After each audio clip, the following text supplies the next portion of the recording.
우리가 삶을 살아갈 때에 불평불만이 없을 수 없고 원망이 일어날 때가 있습니다. 근데 그럴 때가 언제인가, 원망이 일어날 때가 언제인가 잘 생각해 보면 나의 계획과 이 세상의 기준이 다를 때인 것 같아요. 저희가 학교 다닐 때 공부를 하고 싶어하는 학생은 아주 드뭅니다.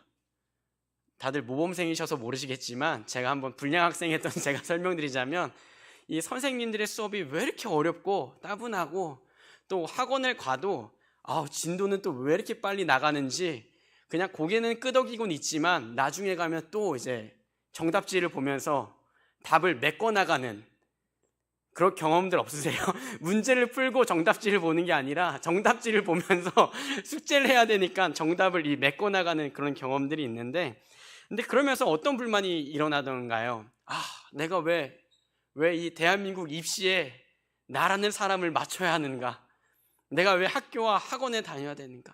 왜 부모님의 등살에 밀려서 이 저녁 늦게까지 시험 기간에 공부를 해야 되는가? 다 무엇입니까? 세상의 기준이 내 생각과는 다르기 때문입니다. 반대로 얘기하자면 내 생각이 세상의 기준보다 더 크기 때문이에요. 내 생각이 맞다는 것이죠. 그래서 죄가 우리 인생에 어떤 것을 끊임없이 반복하게 하냐면 원망을 반복하게 합니다. 어떤 반복입니까? 하나님보다 내가 지혜롭다는 것입니다. 나의 방식과 나의 계획이 하나님의 생각과 하나님의 계획보다 더욱 맞다고 주장하는 것, 그것을 성경은 원망이라고 얘기를 합니다. 처음에 하나님이 아담에게 하와를 주셨을 때에 내 뼈 중에 뼈요 살 중에 살이로다, 정말 말도 안 되는 이 사랑시, 구애시였습니다. 근데 그들이 이 선악과를 먹고 나서 아담이 가장 먼저 뭐를 뱉어내냐면 아내를 뱉어냅니다. 근데 어떻게 원망합니까? 당신이 내게 주신 이 여자가 나에게 이 열매를 먹게 했습니다. 그 원망의 방향을 바로 어디로 쏟아놓습니까? 하나님의 계획 때문에 내가 죄를 지었다고, 하나님이 주신 것 때문에 내가 죄를 지었다고, 그것이 죄가 우리에게 가져오는 가장 큰 실수이자 하나님을 아프게 하는 것 중 하나입니다. 출애굽기도 그렇습니다. 처음에 이스라엘이 430년의 고통 가운데에 부르짖음을 하나님이 듣고 하나님이 알고 보고 계셨다고 얘기합니다. 그러면서 모세를 준비시켜 주신 것이죠. 근데 광야 생활을 이제 이어나가기 시작할 때에 그들에게 어떤 불만이 있습니까? 우리에게 먹을 것이 없다. 너가 매장할 곳이 없어서 우리를 이곳으로 이끌고 나와서 이곳에서 매장하려고 하는구나. 하나님은 분명히 그들의 기도를 듣고 하나님의 때에 그들을 출애굽시키셨습니다. 그들은 홍해바다도 맨발로 걸어왔습니다. 바닥을 걸어서 지나왔습니다. 그리고 그들의 고백이 뭐예요? 홍해바다를 지나고 나서 이 애굽 병사들의 물에 빠져 죽은 것을 보고 이 모세가 굉장히 큰 찬가를 지어냅니다. 미리암도 같이 찬가를 지어서 올려요. 근데 그게 얼마 지나지 않아서 광야의 길을 조금씩 돌기 시작할 때에 그들은 점점 원망하기 시작합니다. 그들은 곧 바로 약속의 땅으로 들어갈 거라고 생각했기 때문입니다. 곧바로 약속의 땅으로, 이제 우리를 하나님이 인도하시는구나, 이제 곧 약속의 땅에 들어가서 우리가 풍성하게 축제를 누리고 하나님께 기쁘게 예배를 드리겠지라고 생각했는데 광야 생활이 점점 길어지기 시작합니다. 그러면서 그들은 원망하는 것입니다. 나의 계획과 하나님의 계획이 달랐기 때문입니다. 정확히 말하면 나의 생각이 맞아야 하는데 그것이 정답이 되지 않았기 때문입니다. 그러나 오늘 우리가 읽은 본문에서는 신앙인이 가질 수 있는 가장 지고한 모습은 무엇인가를 욥의 고백을 통해서 잘 보여줍니다. 욥기를요, 하나님이 설명하실 때 어떻게 설명하시냐면 그 사람은 온전하고 정직하여 하나님을 경외하며 악에서 떠난 자더라. 이만한 칭찬을 받은 사람은 구약 성경에 나타나지 않습니다. 아니, 어찌 보면 성경을 통틀어서도 이러한 칭찬과 인정을 받는 사람은 아무도 없을 것입니다. 그의 행실이 어떠하냐면 모든 잔치를 하고 나서 자기 자녀들의 수만큼 제사를 드립니다. 혹여나 마음 가운데 여호와께 범죄를 행했을까 봐. 근데 그 행위가 어떻게 되어 있습니까? 5절 후반부에 보면 욥의 행위가 항상 이러하였더라. 하나님을 고려하고 하나님을 생각하고 하나님 앞에 노심초사하면서 하나님의 마음을 생각하는 사람이 바로 욥이었습니다. 그러나 그의 인생에 이해가 되지 않는 태풍이 불어옵니다. 한순간에 자신의 자녀들을 잃게 되고 재산을 잃게 되고, 더 나아가서 몸에 질병이 생겨서 그의 아내는 침을 뱉으면서 이러는 와중에도 당신이 하나님을 모욕하지 않습니까? 하나님을 이래도 욕하지 않을 겁니까? 하고 떠나게 됩니다. 한 사람의 인생으로 생각해 보면 얼마나 비참한 일입니까? 그리고 그 상황에서 왜 원망이 나오지 않을 수 있었겠습니까? 만약 우리가 한번 생각해 봅시다. 한순간에 모든 것을 잃었습니다. 하나님의 관계가 나빴을 때도 아닙니다. 죄악 가운데 있었을 때도 아닙니다. 어떻게 생각해 보면 이 하나님은 선하시고 죄는 악한 것이기 때문에 우리가 죄악 가운데 거한다면 하나님은 공의로우신 그 성품으로 인해 우리를 징벌하시되 다시 회복시키실 것입니다. 그러나 욥의 상태는 그렇지 않았다는 것입니다. 욥이 원망을 했어도 부족하지 않은 상황이었습니다. 아무리 자신의 삶에 죄를 지은 것이 있는가, 실수한 것이 있는가 찾아보아도 그런 점이 없었습니다. 그런데 그 인생에 태풍이 불어닥친 것입니다. 그럼에도 불구하고 오늘 욥의 고백은 무엇입니까? 내가 모태에서 알몸으로 나왔사온즉 또한 알몸이 그리로 돌아가올지라. 주시니도 여호와시요 거두시니도 여호와시니 여호와의 이름이 찬송을 받으실지니이다 하고, 또 2장에서 이렇게 고백합니다. 그의 아내가 그에게 이르되 당신이 그래도 자기의 온전함을 굳게 지키느냐? 하나님을 욕하고 죽으라. 그가 이르되 그대의 말이 한 어리석은 여자의 말 같도다. 우리가 하나님께 복을 받았은즉 화도 받지 아니하겠느냐 하고, 이 모든 일에 욥이 입술로 범죄하지 아니하니라. 이 부분에서 우리가 욥이 어떻게 신앙을 지켰는지를 생각할 수 있습니다. 방금 처음에 설명드렸듯이 왜 우리가 하나님을 향한 원망이 나타나고 원망이 생겨납니까? 내 계획과 하나님의 계획이 다를 때입니다. 하나님의 답이 마음에 들지 않을 때입니다. 하지만 욥의 고백은 무엇입니까? 지금 자신의 인생에 누가 봐도 원망해야 할 상황인데 그 상황에서 상황을 본 것이 아니라 하나님께는 계획이 있을 것이라는 것을 믿은 것입니다. 원망을 넘어서는 내 답이 아니라 지금 일어난 일에 내 답을 맞춰보려고 하는 것이 아니라 지금 내게는 정답이 없지만 하나님께는 정답이 있다고 믿은 것입니다. 욥의 고백을 보면요, 이 상황을 다 이해한 것이 아닙니다. 그저 단순히 어떻게 고백합니까?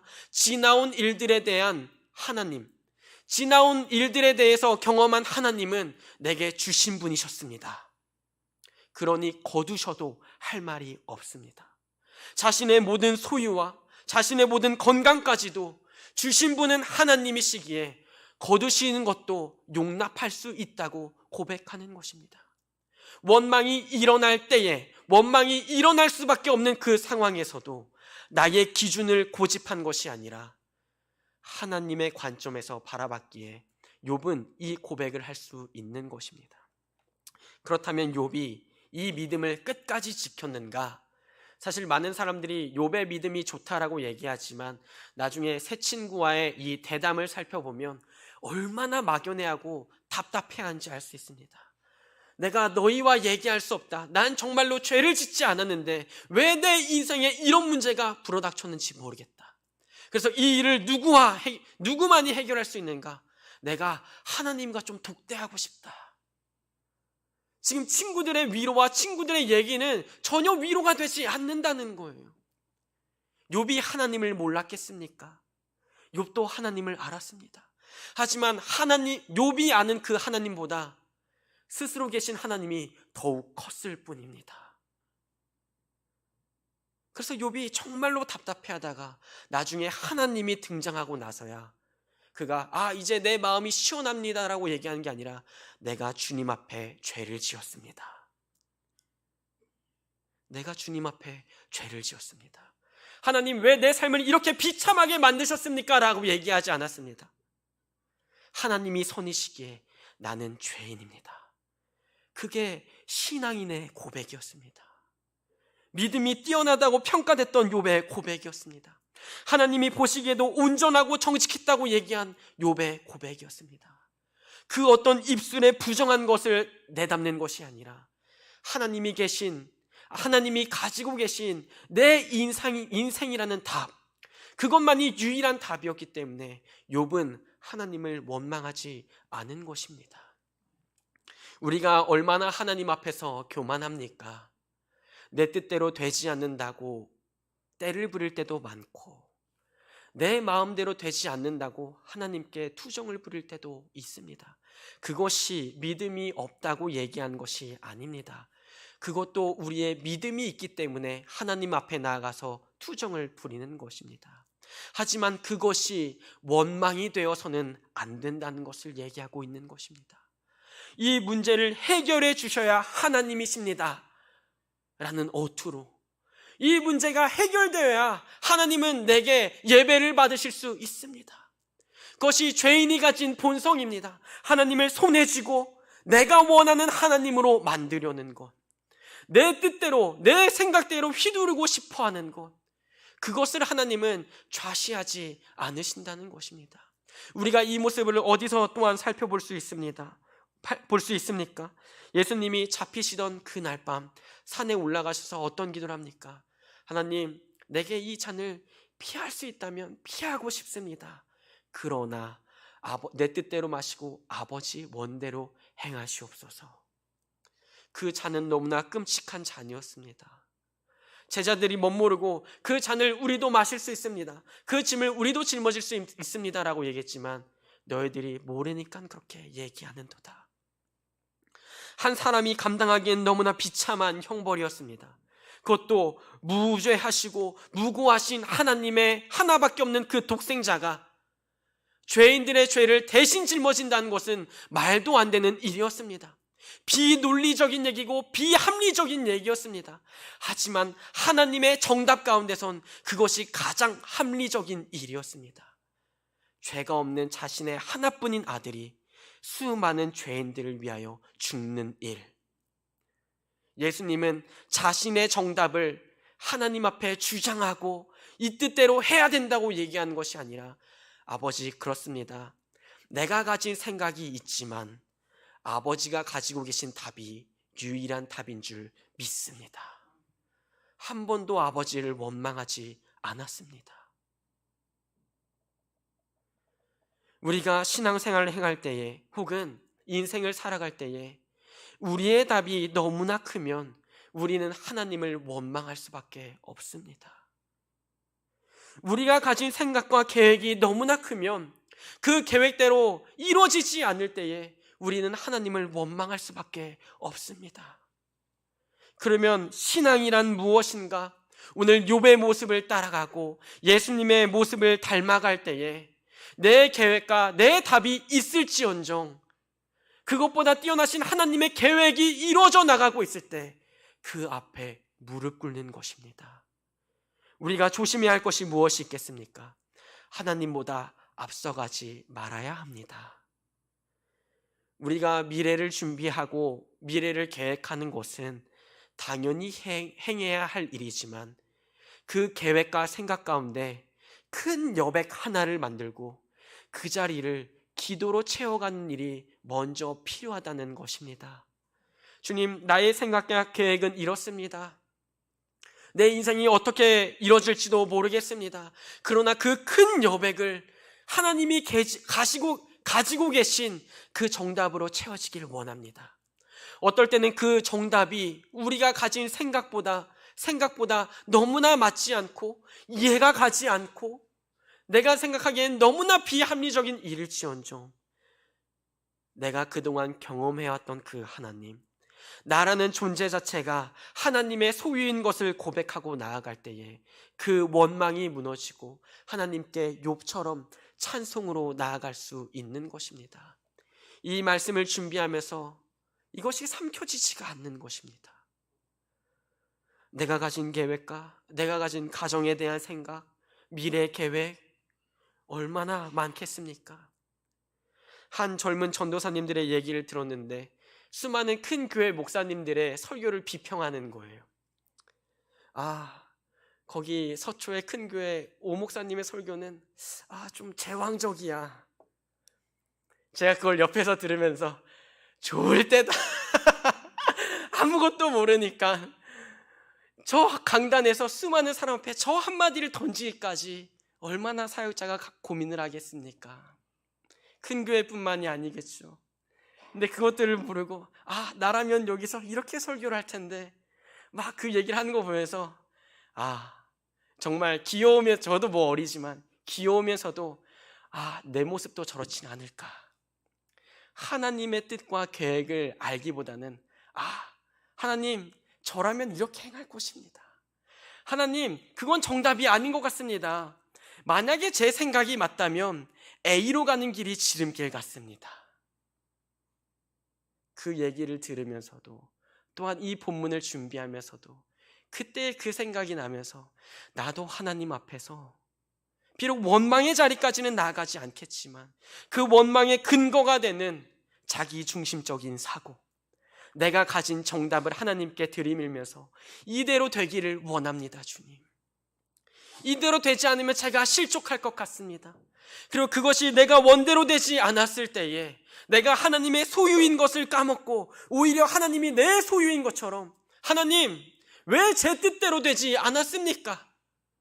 왜 제 계획대로 하나님 일하시지 않았습니까? 찬송의 대상이 아니라 원망의 대상으로 하나님을 바꿀 수 있는 여지가 죄인인 우리 가운데 여전히 있는 것이죠. 그래서 하나님은 모두 그것을 아시는 분이시기에 우리에게 오늘 성령을 부어주시리라 믿습니다. 그 부어주심으로 말미암아 그 성령의 견인을 따라서 우리는 실수하고 넘어지고 가끔은 종종 원망하기도 하지만 다시 우리를 예배의 자리로 부르시고, 예배의 자리로 부르셔서 그 말씀을 듣게 하셔서 다시 하나님을 향한 원망이 아니라 회개의 자리로, 주님 맞습니다, 내가 가진 내 답이 하나님이 가진 계획보다 더욱더 크게 생각했습니다. 내가 가진 지혜보다 하나님의 지혜를 더 낮게 여겼습니다. 회개하게끔 우리를 이끄시고 우리 삶의 여백을 만들게 하심으로 말미암아 그 자리에 친히 임재하셔서 이제 우리를 인도하시는 분이심을 믿게끔 하시는 게 성령의 사역인 줄 믿습니다. 오늘 말씀의 제목이 원망이 일어날 때라는 제목입니다. 우리 안에도 원망이 일어날 때가 있습니다. 그러나 그때마다 오늘 말씀이 우리 심령 깊은 곳에 새겨져서 종종 우리의 기도가 응답이 되지 않고, 종종 하나님이 내 인생에 아무 영향력을 끼치지 않는 것 같을 때에도, 하나님이 내 인생에 침묵하고 계신 것 같을 때에도 원망하는 것이 아니라 그때 이 본문이 생각나서 그래, 욥처럼, 그래, 예수님처럼 다시 내 답을 내려놓고 주님이 침묵하시는 이유가 있겠지. 내 인생에 벌어진 이상한 일이 닥쳤을 때에도, 이해가지 않는 일이 닥쳤을 때에도, 그래, 내 머리로는 지금 이해가 되지 않지만, 내가 가진 답으로는 도저히 이 문제가 해결될 수 없지만 주님은 정답을 가지고 계시겠지 하며 그 응답을 기다리는 것, 그것을 성경은 인내와 연단이라고 얘기하고 있는 것입니다. 그 끝에 무엇이 있다고 얘기합니까? 그 끝에는 소망이 우리에게 있다고 고백되고 있는 것입니다. 우리의 원망을 넘어서는 하나님을 향한 소망, 우리 인생에 하나님을 향한 원망이 일어날 때에 그때 가장 예민하고 가장 긴급하게 회복해야 할 것, 하나님이 정답을 가지고 계시다는 그 확실한 소망, 그 소망을 성령이 우리에게 불어넣어 주셔야 그 원망을 넘어설 수 있다는 것입니다. 말씀을 마무리하려고 합니다. 우리 인생에 원망이 일어날 때에 그 원망보다도 먼저 신앙인으로서 우리가 이겨낼 수 있는 유일한 방법은 다시 하나님을 빨리 바라보는 것입니다. 모든 것이 무너졌다고 포기하는 것이 아니라 모든 것이 무너졌을 때 가장 먼저 나의 마음을 무너뜨리고 무릎의 자리로 나와서 기도의 제단을 쏟고, 주님, 이해가 가지 않지만 나를 지금까지 인도하신 하나님을 내가 다시 의뢰합니다. 내 인생엔 정답이 없으니 주님의 정답으로 이제 내 인생을 인도해 주셔야 할 때입니다 라고 고백하는 평화교회가, 그리고 성도분들이, 그리고 우리 가정이 되기를 소망합니다. 제가 잠시 기도하겠습니다.